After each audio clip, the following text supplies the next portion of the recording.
Assalamualaikum warahmatullahi wabarakatuh. Allahu akbar, Allahu akbar, Allahu akbar. Allahu akbar, Allahu akbar, Allahu akbar. Allahu akbar, Allahu akbar, Allahu akbar. La ilaha illallah wallahu akbar. Allahu akbar walillahil hamd. Allahu akbar kabira walhamdulillahi katsira wa subhanallahi bukratan wa asila. Ashhadu an la ilaha illallah wahdahu la syarika lah wa ashhadu anna Muhammadan abduhu wa rasuluhu la nabiyya ba'dah. Allahumma salli wa sallim wa barik ala sayyidina Muhammad wa ala alihi wa sahbihi ajma'in wa man tabi'ahum bi ihsanin ila yaumiddin. Ibadallah, usikum wa iyaya bitaqwallah faqad fazal muttaqun. Qala Allah Ta'ala fil Qur'anil Karim, a'udzu billahi minasy syaithanir rajim. Wa anna hadza sirati mustaqima fattabi'uhu wa la tattabi'us subula fatafarraqu bikum an sabili dzalikum wasaqum la'allakum tattaqun. Amma ba'du.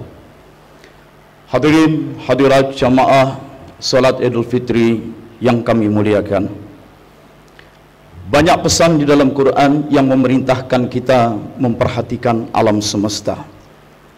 Antara lain surat Al-Baqarah, surat Ali Imran ayat 190. Inna fi khalqis samawati wal ard wa ikhtilafil laili wan nahar la ayatin liulil albab.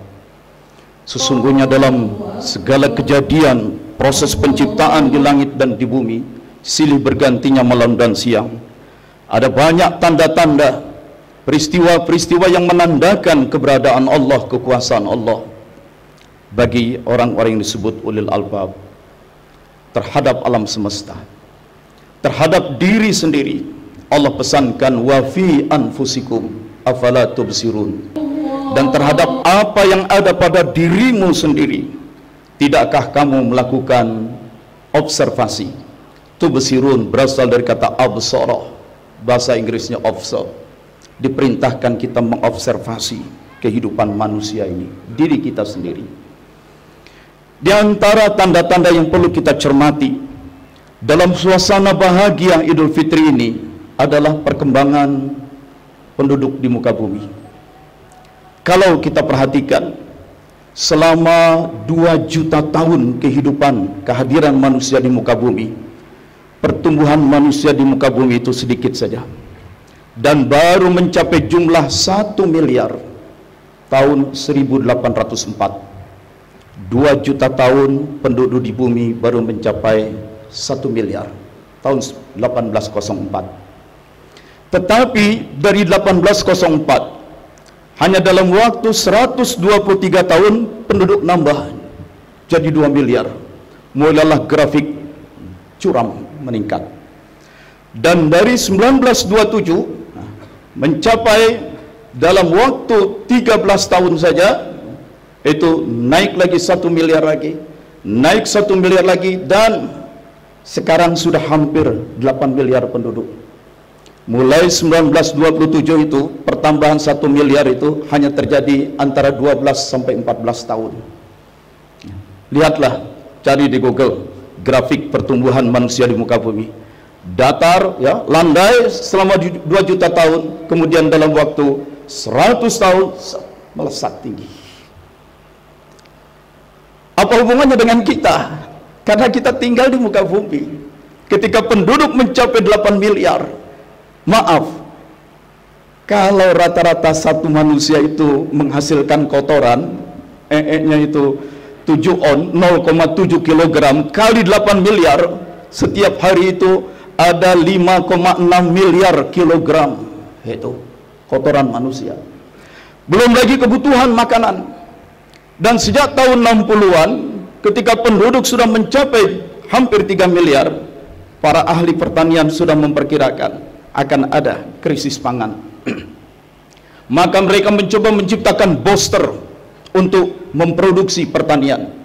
Dikembangkanlah pupuk-pupuk kimiawi, dikembangkanlah pestisida kimiawi, dan setelah 50 tahun lahan-lahan pertanian dipompakan bahan-bahan kimia sekarang lahan pertanian di seluruh dunia rusak. Padahal jumlah penduduk makin meningkat, kebutuhan pangan makin tinggi. Maka dibuatlah makanan-makanan sintetis berbasis industri. Gula yang kita makan itu memang jernih putih, tapi bahan kimianya Masya Allah. Dan para dokter bilang gula itu adalah white poison, racun putih itu. Tapi hampir semua makanan sekarang menggunakan gula, belum lagi bahan kimia lain. So sekalian, ini tantangan di hadapan kita. Kebutuhan pangan, kebutuhan energi. Menyerbunya Amerika ke Vietnam dan mencoba menguasai selama 25 tahun, itu karena rebutan sumber pangan, rebutan sumber energi. Perang-perang di Timur Tengah itu adalah rebutan sumber pangan, sumber energi. Perang Rusia dengan Ukraina, masuknya Amerika ke Irak, itu adalah rebutan pangan, rebutan sumber energi, tidak lain tidak bukan.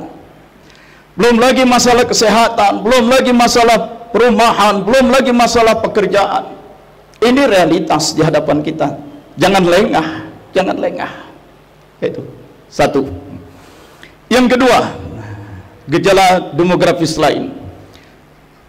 Di Indonesia, sensus penduduk tahun 1980, penduduk Indonesia yang tinggal di perkotaan cuma 20%, 1/5, 80% di pedesaan. 30 tahun kemudian, tahun 2010, penduduk Indonesia yang tinggal di perkotaan 53%. Dan sensus penduduk 2020 kemarin, penduduk Indonesia yang tinggal di perkotaan 63%. Hampir 2/3 tinggal di kota, 1/3 di pedesaan. Siapa yang mengurus pertanian? Ketika jumlah penduduk semakin meningkat, orang meninggalkan aktivitas pertanian. Tidak bisa disalahkan, petani ladangnya kecil-kecil, pupuknya, benihnya, pestisidanya berharga mahal, dan seringkali saat diperlukan pupuk hilang karena permainan dalam tata niaganya. Sebagaimana hilangnya minyak goreng di negeri yang banyak menghasilkan minyak sawit ini. Dan ketika pun panen sudah ada, dihajar oleh para tengkulak dengan harga yang murah, sehingga masa tanam 4 bulan menjadi tidak ada artinya. Maka orang meninggalkan pertanian, dan kemudian semua sembako kita impor.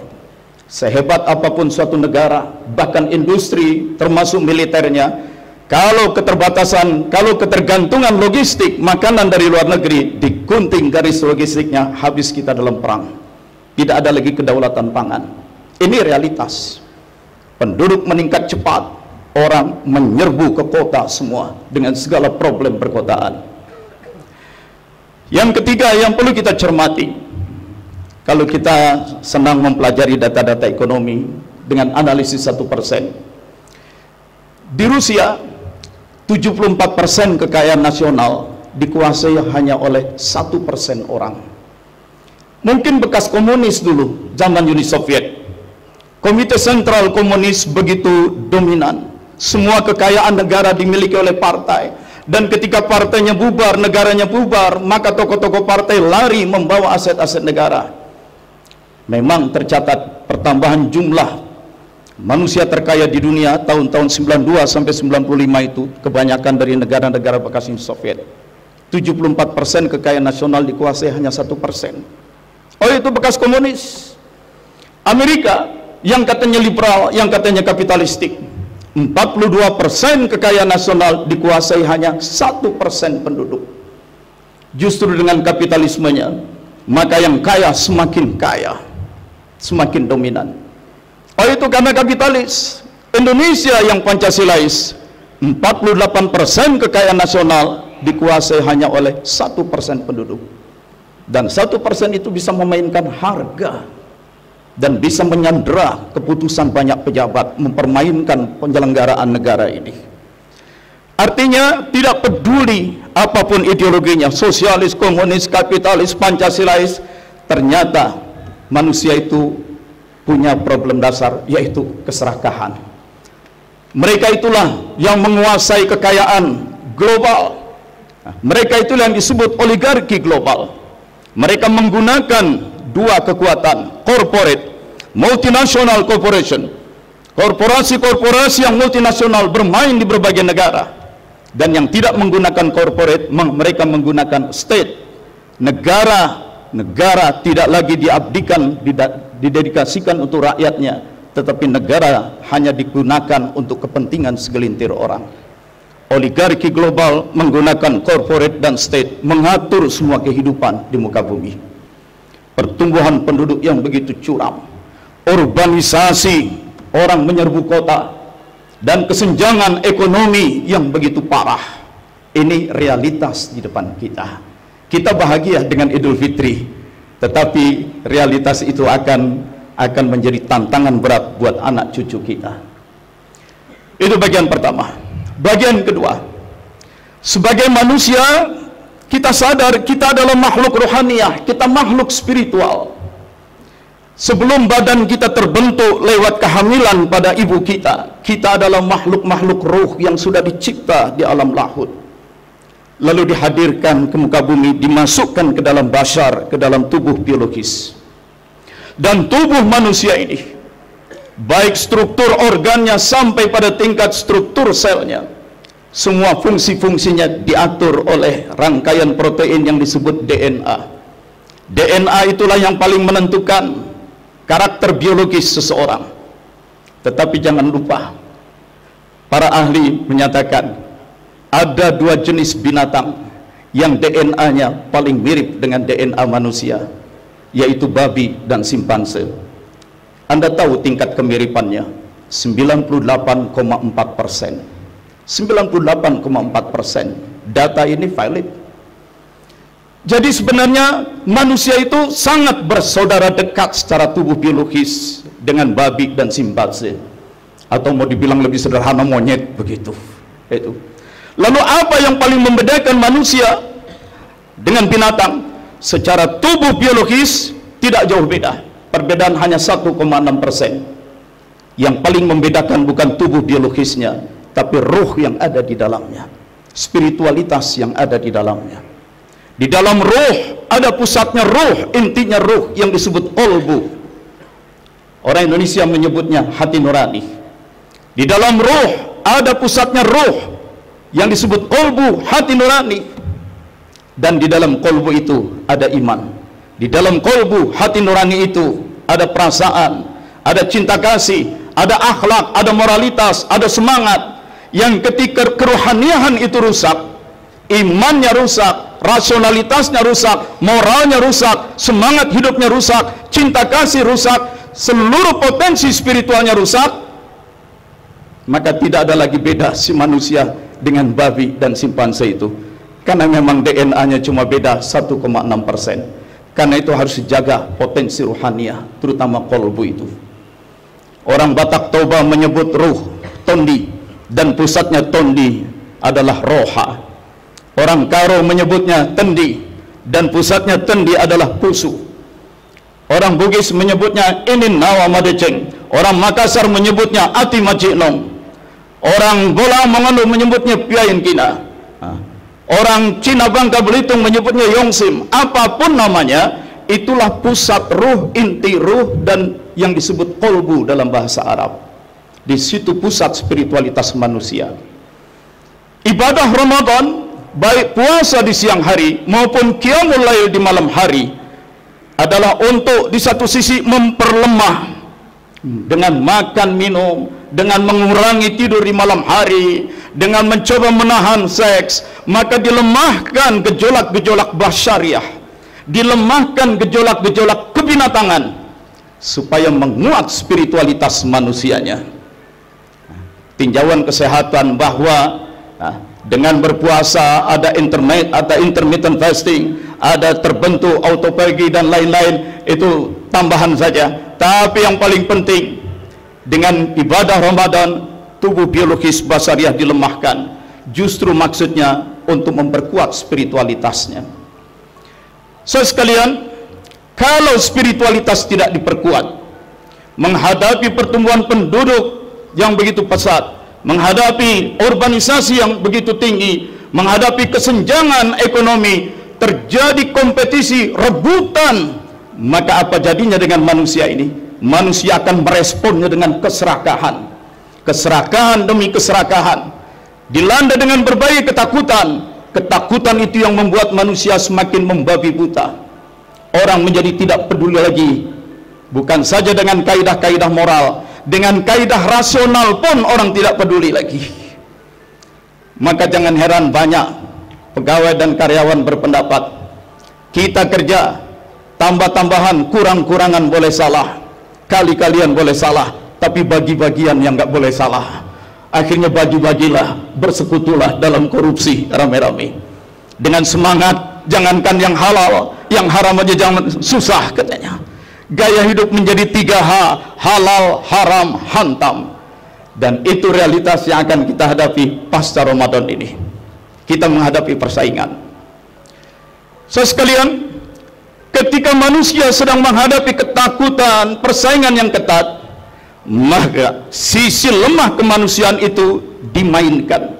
Dimainkan oleh 1% penduduk dunia itu. Mereka yang menguasai teknologi informasi, dengan alat-alat informasi menebarkan ketakutan, menebarkan faham-faham yang sesat.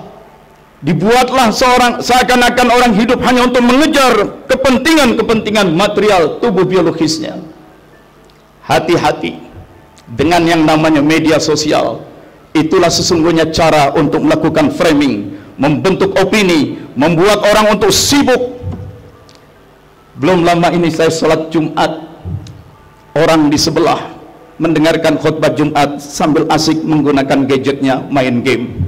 Sama seperti sekarang ada yang mendengarkan khutbah ini sibuk dengan gadgetnya. Mereka lupa bahwa khutbah ini dengan sholat itu bagian yang tidak bisa dipisahkan. Jangan sholat ditinggalkan, jangan pula khutbahnya ditinggalkan. Saya hampir menegur orang yang main game di sebelah itu karena sudah dewasa.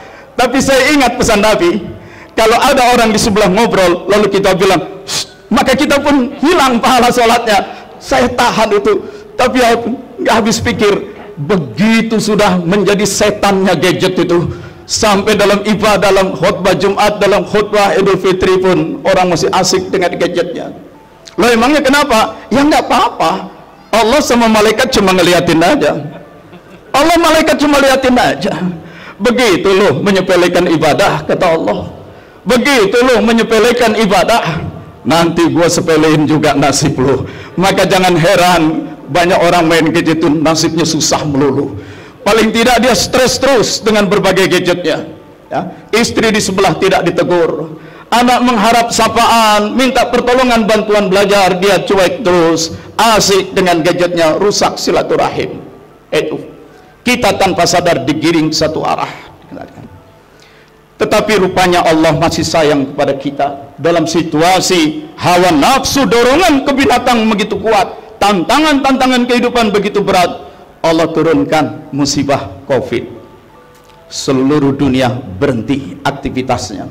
Orang terperangah. Sehebat apapun negara-negara dengan kekuatan nuklirnya, begitu datang COVID berhenti.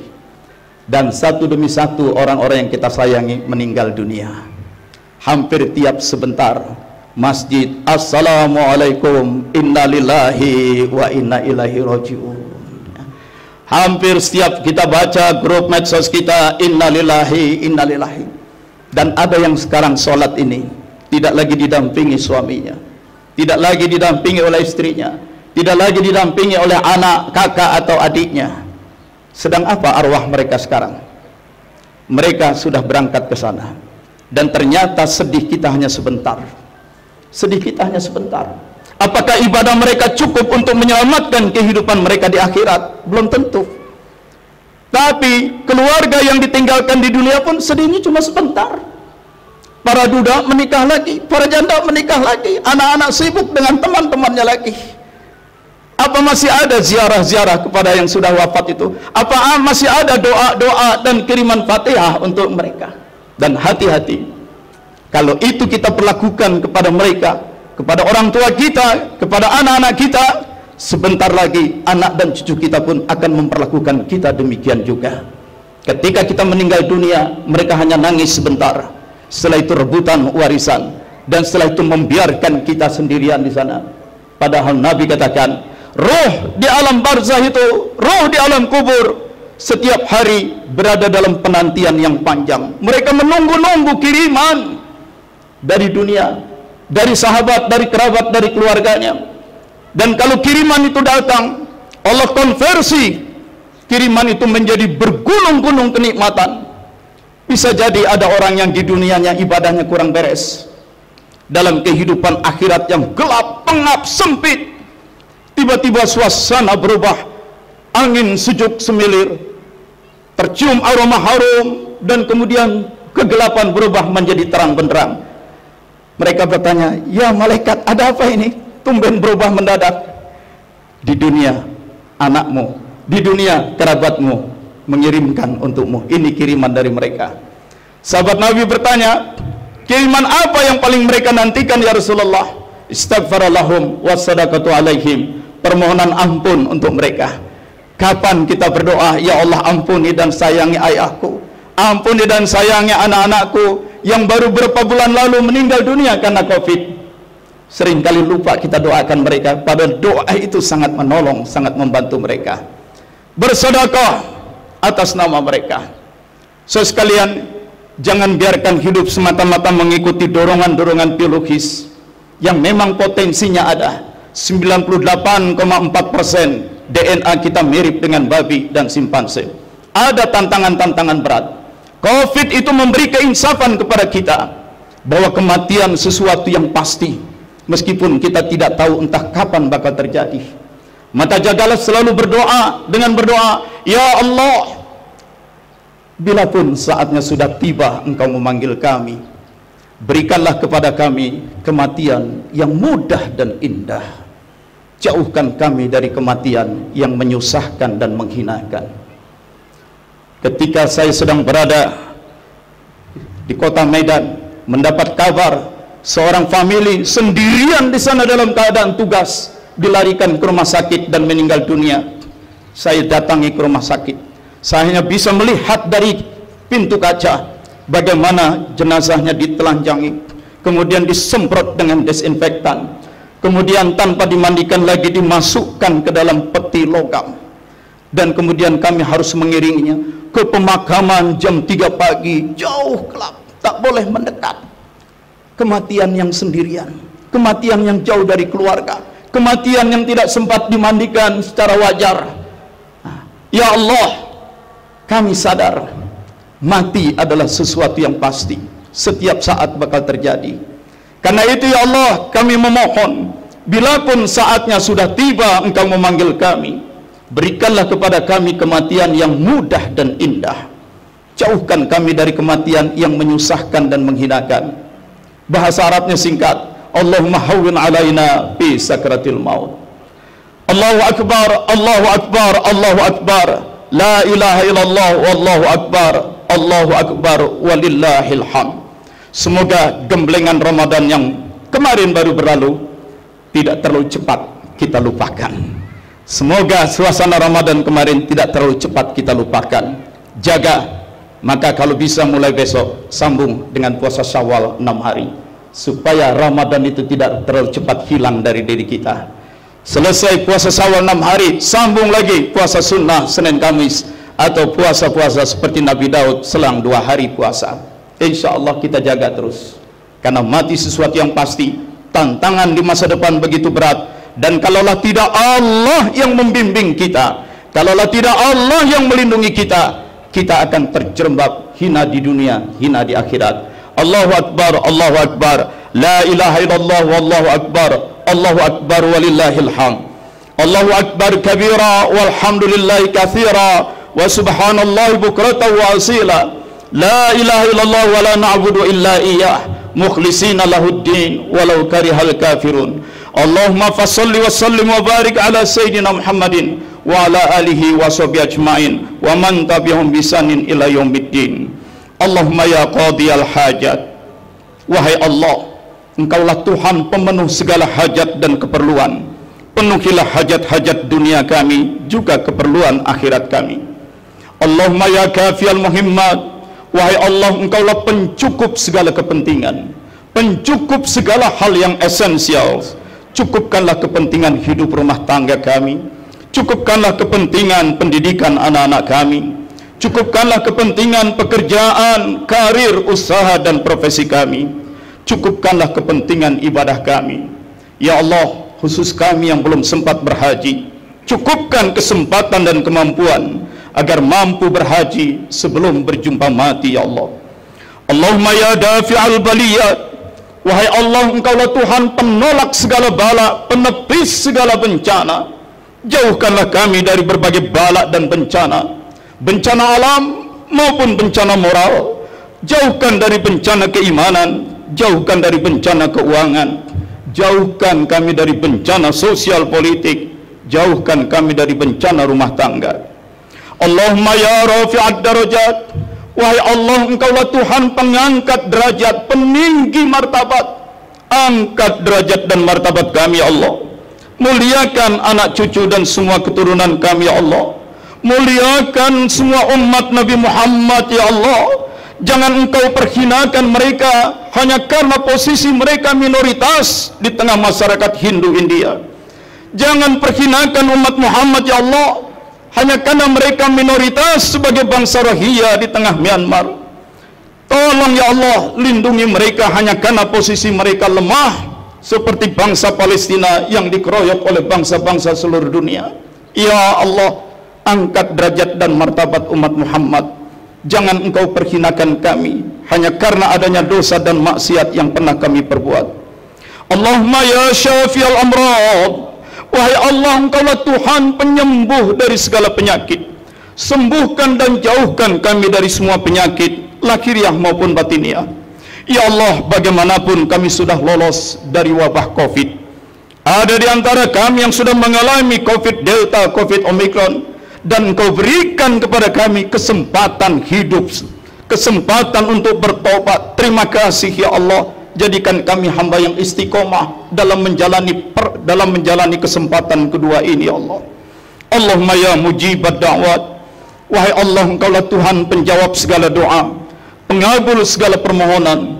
Tolong ya Allah, dengar dan kabulkan permohonan kami. Sampaikan kami pada maksud-maksud dan tujuan-tujuan, cita-cita yang terjauh sekalipun, yang terbaik untuk dunia akhirat kami. Allahumma ya arhamar rahimin, wahai Allah, Engkaulah Tuhan yang maha pengasih, maha penyayang. Irhamna, sayangi kami ya Allah. Irhamna, sayangi kami ya Allah, yang dengan kasih sayang-Mu Engkau ampuni semua dosa dan kesalahan kami, yang dengan kasih sayang-Mu Engkau singkirkan segala iri, dengki, marah dan benci dari hati nurani kami, yang dengan kasih sayang-Mu ya Allah Engkau tutup semua cacat, aib, celak dan kekurangan kami. Ya Allah, sayangi ibu bapak kami, khusus mereka yang telah tiada ya Allah. Lindungi arwah mereka dari siksa kubur, lindungi mereka dari siksa neraka. Tempatkan arwah mereka di tempat yang terbaik, di dalam barisan umat Nabi Muhammad SAW. Ya Allah, sayangi dan lindungi segenap anak, cucu dan semua keturunan kami ya Allah. Lindungilah mulut dan perut mereka dari makanan haram. Lindungilah mata dan telinga mereka dari godaan syaitan. Lindungilah akal fikiran dan hati nurani mereka dari maksiat. Ya Allah, jadikanlah anak-anak kami anak-anak yang mudah dalam belajar. Tumbuh kembangkan mereka agar menjadi generasi baru muslimin dan muslimat yang lebih takwa dari kami. Ya Allah, entah macam apa keadaan zaman di masa datang, sungguh kami memohon, janganlah ada di antara anak dan keturunan kami yang putus asa dari rahmat-Mu ya Allah. Mudahkan hidup mereka, berkahi rizki mereka.